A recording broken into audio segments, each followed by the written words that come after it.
What is going on YouTube? This is Dubstep Archer here with another tutorial, and this one is on how to set up a virtual machine. It's a pretty simple process. First thing you want to do is go ahead and see what kind of processor you have, make sure it qualifies to use it. So what you want to go do is hit the start button, right click my computer, and hit properties. I believe if you're on Windows XP, I don't recommend doing this because your stuff is a little outdated. Anyways, check your stuff right here, your processor. You want to find it right here. Let's go ahead, open up your internet browser, and you want to go ahead, type in the processor you have, and I'll just type in this.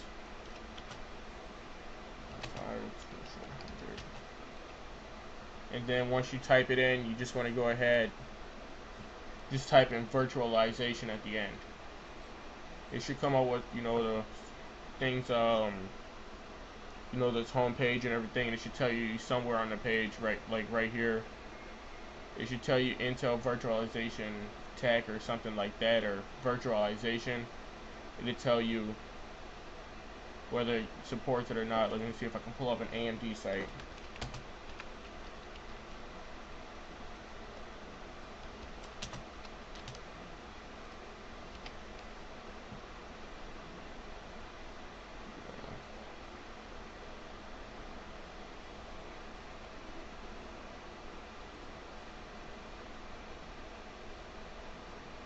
Alright, so you got this right here.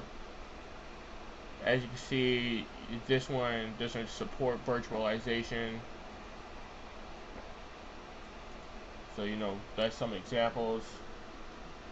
And basically what else you're gonna need to do is you will need to have a copy of the Windows 7 installation disk, or whatever Windows you're installing, such as XP 7 or any operating system. See, this is the disk right here, and I don't want to start it. But yeah, you want to have a copy of the disk. Next thing you want to go ahead and do is you want to go ahead and download the thing, and I will have some links in the description of where you can get them, but I'll just go ahead and type it in.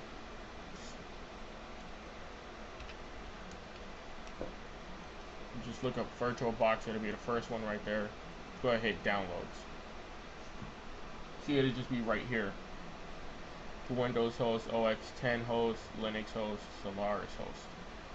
So basically you want to go ahead, hit the Windows host, and I don't need to download this because I already have it.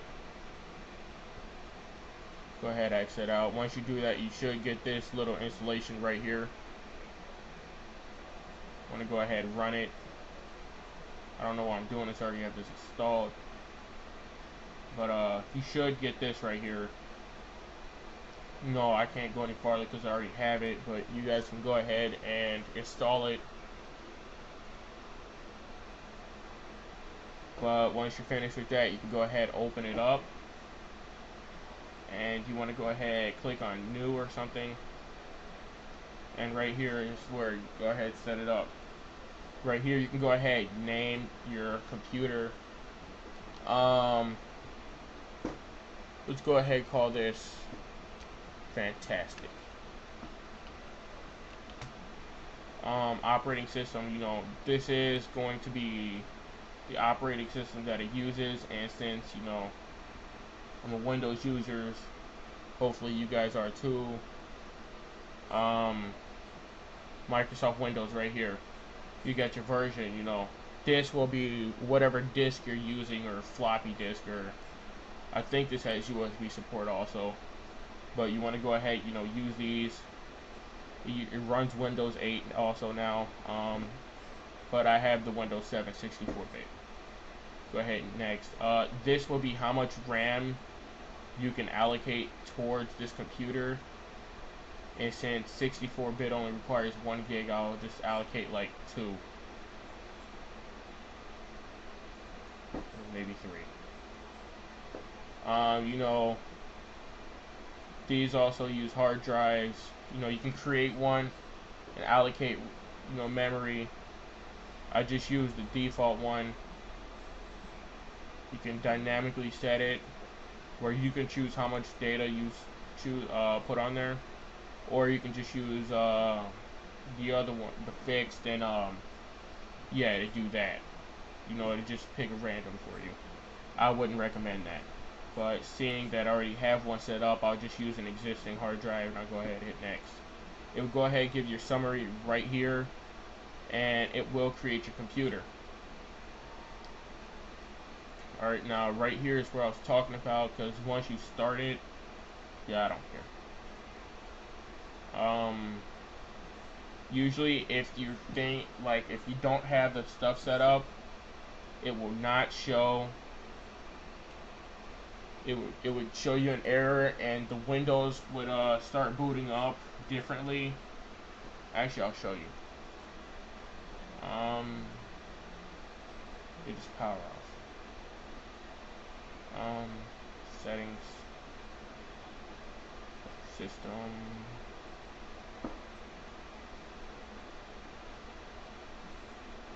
display, storage. Alright, let me go ahead and set up another one.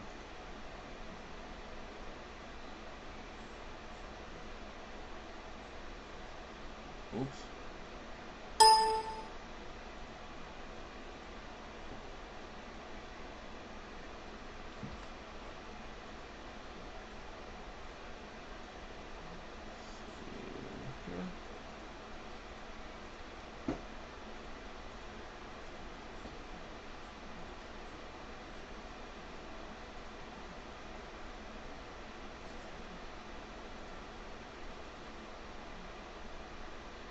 Probably too little, but alright, so go ahead and give you that message the first time run, and right here it should tell you your host drive, and your host drive will be your CD drives.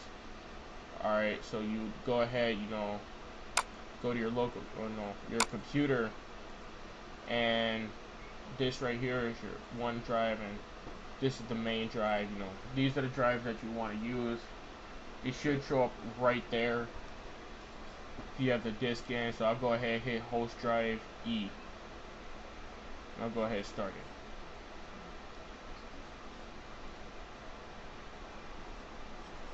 it. Alright, as you can see, Windows installs.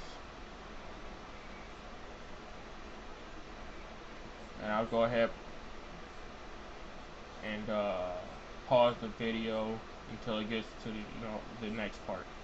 Alright, now we have the setup and stuff, and I'm sure if you guys set up your computer on your own and you guys didn't, buy it straight from the store, you guys already know how to do this. So that's basically the machine right there, has, the different settings. Yeah, I think this does boot from USB as well.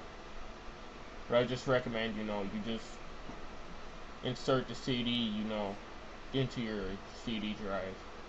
Be a lot easier. Power that off.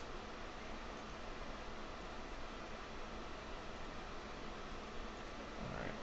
And that is basically it for this tutorial, and I hope this helped you in any possible way. So, hit that like button and the subscribe button, and see you later.